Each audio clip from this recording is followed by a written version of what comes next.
Selamat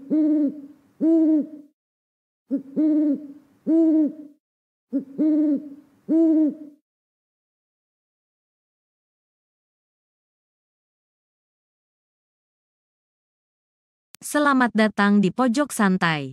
Sebelum Anda mendengarkan audiobook ini, kami menginformasikan bahwa channel ini adalah review audio dari buku yang ada di Indonesia. Untuk membaca keseluruhan buku ini, kami menyarankan membeli buku aslinya di toko buku kesayangan Anda, baik offline maupun online. Keberadaan channel ini dimaksudkan untuk membantu Anda mendapatkan pengetahuan dari buku-buku kesayangan Anda.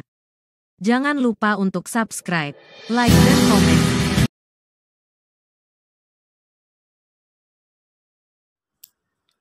Selamat datang di Pojok Santai, channel khusus yang membahas komik dan novel dengan cara asyik. Serial baru, semangat baru, cerita silat baru, pendekar Pulau Neraka, karya Pak Teguh S. Buku pertama dengan judul Geger Rimba Persilatan. Siapkan dirimu kisanak, kita akan memasuki dunia persilatan yang penuh intrik dan tipu daya.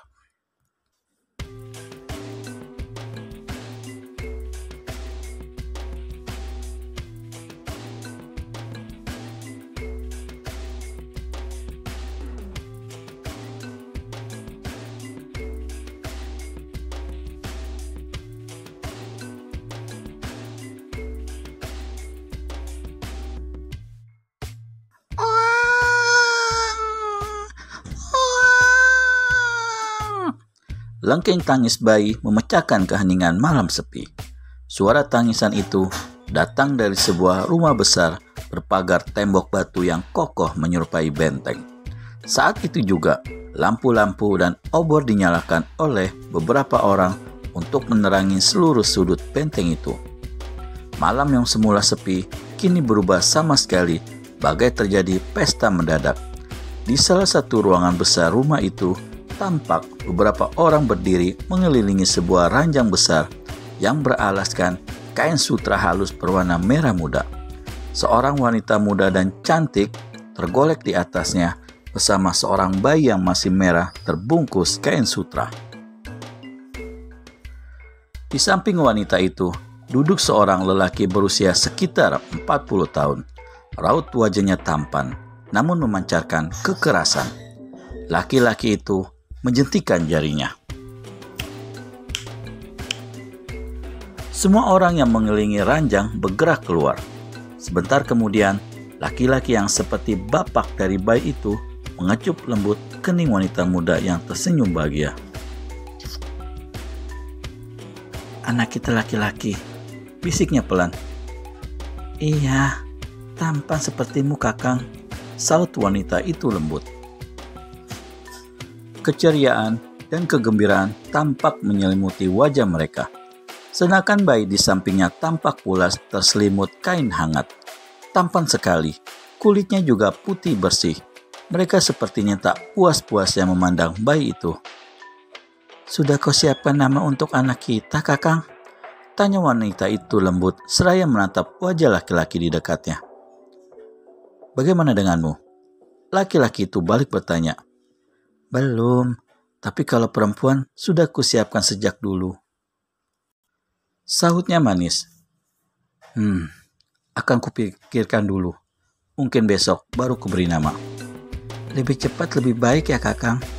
"Pasti, besok anak kita tentu sudah mempunyai nama yang bagus." Kembali mereka tersenyum dan memandangi wajah mungil di sampingnya. Sesaat lamanya mereka terdiam dengan mata tidak puas-puasnya memandang wajah bayi tampan itu.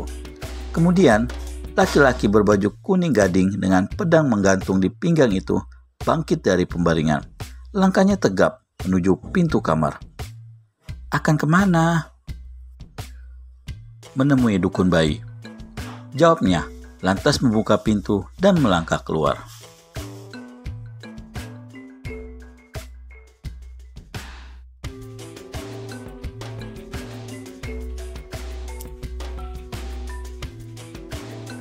Dua orang yang berdiri di samping pintu langsung membungkukkan badan memberi hormat.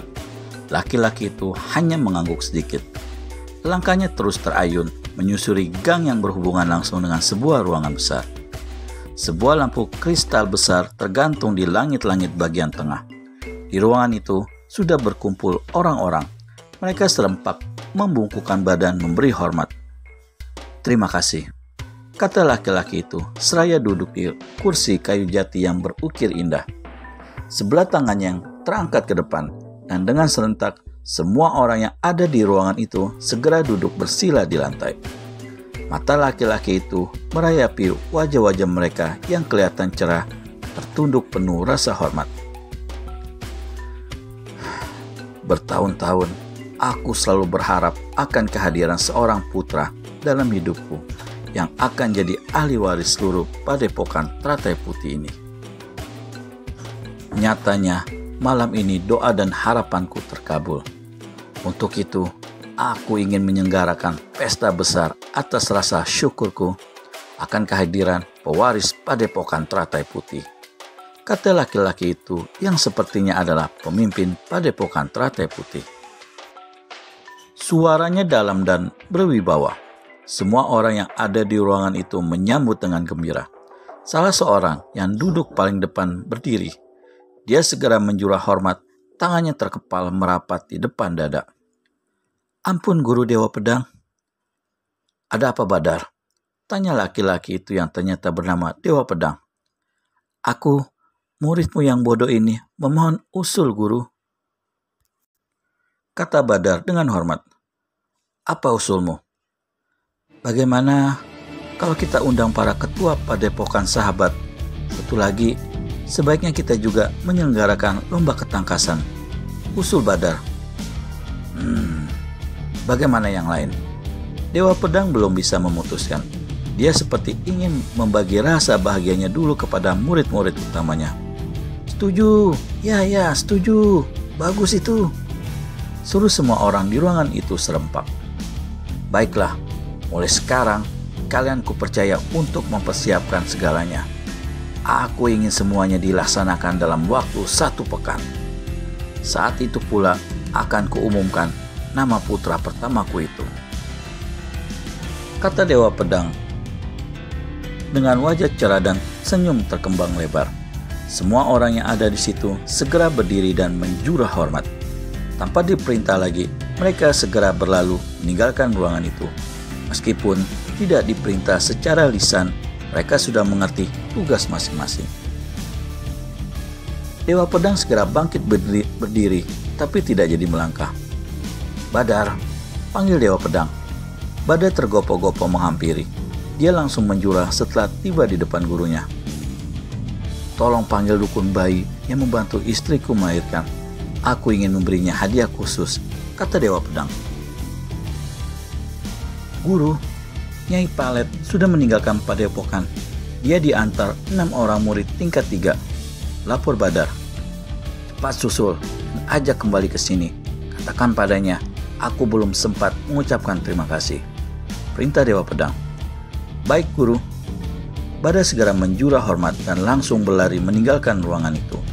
Dewa Pedang bergegas melangkah kembali menuju kamar peraduannya. Rasanya dalam masa-masa seperti ini, dia ingin selalu dekat dengan putra pertamanya.